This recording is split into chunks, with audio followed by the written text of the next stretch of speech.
where they're going to be for the title shot, and it's very easily to get let down. Obviously, I mean, I dealt with it. I've been dealing with it, And so for me, also, it kind of like takes you out of the moment. And when a fighter is performing at their best is when they're in the moment, when they're not thinking about anything, they're not thinking about the future, they're not thinking about the past, they're in the moment and they're able to get in the zone and to perform in the zone. And that's what I'm most excited about, is to get in there and fight, to not think about what the rankings are, about how much I'm going to get paid after the fight, but to actually get in there and think, all right, these are my targets. How am I going to get the targets? How am I going to secure the most damage? How am I going to perform the way I do at the gym right here, right now? Michelle, thanks for taking the time. You touched on it briefly, but is it good to kind of downshift from a 25-minute fight to like, okay, this is 3 minutes, 3 rounds of time. It's a little better than 15 compared to 25, and all the exposure that goes when you put that poster. I love 25-minute fights. I mean, the more the merrier. I feel like I'm a warrior in that sense. Like I'm a gladiator in that sense. Like if there were no time limits, I tell people this all the time. Like when I fought Joanna, I felt like if there were no time limits, I would have beat her. You know what I mean? Because I know that I can wear people down. I know that I can keep coming. I know that I can take a beating and keep coming. So time limit for me, I love having more time to work. But with that being said, I think that it is in my advantage if I know that I can go 25. For sure, I can go 3, and then I could push the pace at 3. If I can go 25, I can sprint 3. I don't know if she can. Excellent. And speaking of your opponent, this rematch, it's a new look, even if it's the same, 2 opponents, but it's still a different weight class. And now her ranking is higher. So this is perfect if you could use that word to get that rematch, that revenge. Right. Say, I'm going to take this dub, and I'm also going to take your ranking and pop right into the top 10. Yeah, absolutely.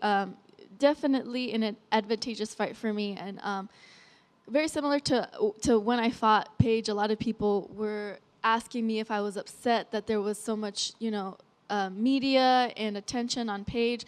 I was not upset at all. I was there for all of it. I wanted what she had. And how I would get it is to beat her. When I beat her, I take all those chips.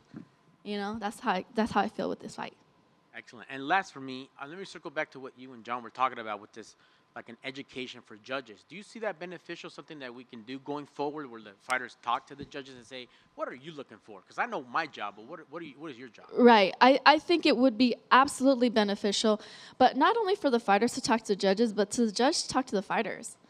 Like, and then also for the judges to realize how hard it is to hold somebody up against the cage. How hard it is to, how much a leg kick sucks. Like they put so much emphasis on like face shots or whatever, and some people, it's just the way they wear their hair, it looks like a worse shot than it is. By just the way that their footwork is, it looks worse than it is. I remember watching a fight with Aldo one time, and my husband and I were complimenting how well he was rolling with the punches. But if you didn't have that knowledge, you would think he was taking those shots. So I think all of those things need to come into play as a judge when they're watching these things. Yeah, man, it's it's a wild world out there right now, and something definitely needs to be put into place.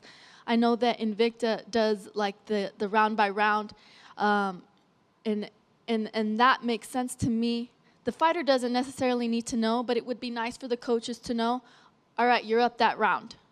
And then, if a coach knows you're up that round and they thought they won, then they're like, all right, well, I guess they don't like wrestling. Maybe we should switch it up to stand-up. Maybe we should make some noise. Maybe we should go to that corner, So, at the end of the day, it is strategy, Thank you. I appreciate it, and good luck on Saturday. Thank you. Hey, Michelle. Say you were given the matchmaker hat. Who do you think should fight for the strawweight title next? Is it Yan Xiaonan or Tatiana Suarez? I think those 2 ladies should fight for the belt. Or they should fight to see who is the contender for the belt. I think that would be a great matchup. Awesome. Thank you. Thanks, guys.